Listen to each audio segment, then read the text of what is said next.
రేపటి నుంచి వైసీపీ ఎన్నికల శంఖారావం సిద్ధం పేరుతో 4 రీజియన్లలో 4 భారీ బహిరంగ సభలకు ప్లాన్ చేశారు.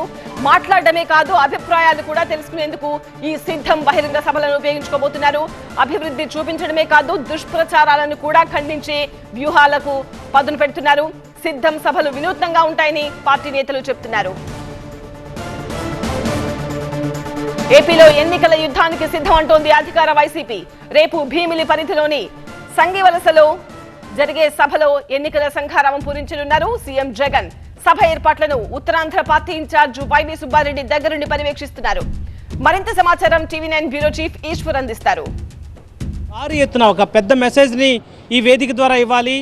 విజయానికి 2024లో విజయ అవకాశాలు ఎలా ఉన్నాయి, కార్యకర్తలని దిశానిర్దేశం చేయడంతో పాటు ప్రజలకు ఇప్పటివరకు తాము చేసిన సంక్షేమం అభివృద్ధిని వివరించే ప్రయత్నాన్ని గట్టిగా చేసే ఉద్దేశంతో ఏర్పాటు చేసిన సభా వేదిక నుంచి ప్రస్తుతం మనం ఉన్నాం. వైవి సుబ్బారెడ్డి గారు ఉన్నారు. సార్, ప్రధానంగా చాలా పెద్దగా ముందుకు వెళ్ళాలన్న ప్రయత్నం జరుగుతున్నట్టుంది. సిద్ధం పేరుతో భారీగా జనాల్లోకి ఇప్పటివరకు చేసిన అభివృద్ధిని కావచ్చు, సంక్షేమాన్ని కావచ్చు చెప్పే ప్రయత్నం గట్టిగా చేసే ఎలా ఉంది ఈ 2024 ఎన్నికలకి ఇవి విజయ సభలుగా మారబోతున్నాయి అనుకోవచ్చు? మారిపోయేది కాదు, ఎందుకంటే మనం చేసే అభివృద్ధి సంక్షేమ పాలన ప్రజలు చూస్తున్నారు, అందరూ కళ్ళారా చూస్తున్నారు. ఏ విధంగా అవినీతి తావు లేకుండా అర్హులైన వాళ్ళందరికీ సంక్షేమ పథకాలు అందిస్తున్నాము ప్రజలు చూస్తున్నారు. అది వాళ్ళకి చెప్పాల్సిన పనిలే, వాళ్ళ కళ్ళ ముందు ప్రత్యక్షంగా కనపడుతున్నాయి. కానీ వీళ్ళు చేసే దుష్ప్రచారం ప్రతిపక్ష పార్టీలు, కొన్ని మీడియా, పచ్చ మీడియా ముఖ్యమంత్రి గారిపై, మా పార్టీపై ఏ విధంగా దాడి చేస్తున్నారు, దాన్ని ఏ విధంగా తిప్పికొట్టాలి సమర్థవంతంగా అని చెప్పేదానికే ఈ సిద్ధం అనే బహిరంగ సభ ద్వారా కార్యకర్తలను సిద్ధం చేయడం కోసమే గౌరవ ముఖ్యమంత్రి గారు ఈ సభకి బహిరంగ సభ. ఎగ్జాక్ట్లీ సార్, దుష్ప్రచారం అంటున్నారు.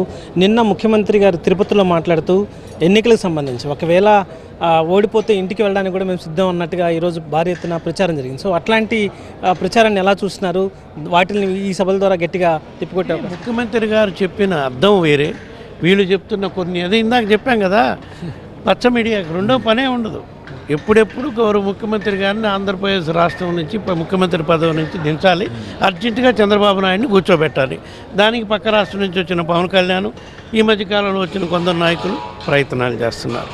చాలా ప్రధానంగా చేస్తుంది సంక్షేమానికి మాత్రమే పరిమితమయ్యారు, అభివృద్ధి జరగలేదు. మళ్ళీ వైసీపీ వస్తే రాష్ట్రం తిరోగమనంలో వెళ్లాల్సి ఉంటుంది, భారీగా భావితరాలు నష్టపోతాయన్న విస్తృత ప్రచారం చేస్తున్నారు సార్. అదే ఆ ప్రచారం ఎవరు చేస్తున్నారు?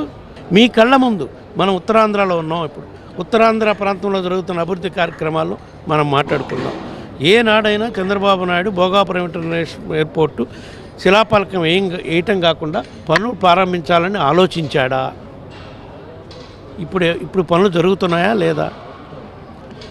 ఏ విధంగా ఉత్తరాంధ్ర ప్రజలు, వెనుకబడిన ప్రాంత ప్రజలు బాగుపడాలంటే, ఈ ప్రాంతం అభివృద్ధి చెందాలంటే ఇంకో పోర్టు రావాలి. ఇక్కడ పోర్టు వస్తేనే పరిశ్రమలు వస్తాయి, పరిశ్రమలు వస్తే ఉద్యోగ అవకాశాలు పెరుగుతాయి, ఆర్థిక వనరులు అభివృద్ధి చేసుకోవడానికి అవకాశం ఉంటుందని చెప్పి సుమారుగా 4,000 కోట్ల రూపాయలతో మాలపేట పోర్టు నిర్మాణం త్వరితగతిన జరుగుతుందా లేదా? ఏ రోజైనా గిరిజన ఉత్తరాంధ్రలో ఉండే గిరిజన ప్రాంత ప్రజలు సుఖంగా, ఎందుకంటే అక్కడ రోగాలు విష జ్వరాలు ఎక్కువ వస్తుంటాయి, ఇంకా అంటువ్యాధులు కూడా ఎక్కువ ప్రజలుతుంటాయి. ఎందుకంటే మారుమూల ప్రాంతాల్లో, కొండల్లో, గుట్టల్లో, లోయల్లో ఉంటారు కాబట్టి వాళ్ళకి ఆరోగ్యం బాగుండాలి, వాళ్ళకి మెరుగైన వైద్యం అందించాలని, వాళ్ళ కోసమని super speciality hospitals, medical college కట్టాలని, ఉండే హాస్పిటల్స్ అప్గ్రేడ్ చేయాలని చెప్పి ఏ రోజైనా చంద్రబాబు నాయుడు ఆలోచించాడా? ఈ అభివృద్ధి లేదా శిలాఫలకాలు వేసి చూపించి అభివృద్ధి? ఈ విధంగా ఒక్కో జిల్లాకి, ఏ జిల్లాకి తీసుకుంటే ఆ జిల్లాకి. సార్, మిగతా సభలతో పోలిస్తే ఇది కొంత డిఫరెంట్గా జరుగుతున్నట్టుగా మనకు అర్థమవుతుంది. ఒక ర్యాంపు ఏంటి సార్, దీన్ని ఎలా తీసుకెళ్ళదలుచుకున్నారు ప్రజలు?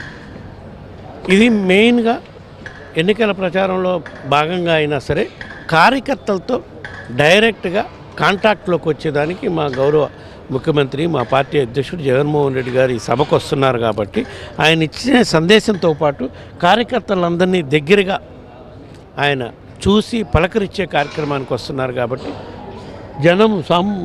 జనంలోకి కూడా, బహిరంగ సభ ప్రాంతంలో వచ్చిన జనానందరికి కూడా దగ్గరగా వెళ్ళి వాళ్ళని పలకరించి వాళ్ళ మనోభావాలు తెలుసుకునేదానికి కూడా అవకాశం కావాలి అని ఈ ర్యాంప్ సిస్టమ్ ఏర్పాటు చేయడం జరుగుతుంది. కెమెరా పర్సన్ బాబుతో ఈశ్వర్, టీవీ9 విశాఖ నుంచి.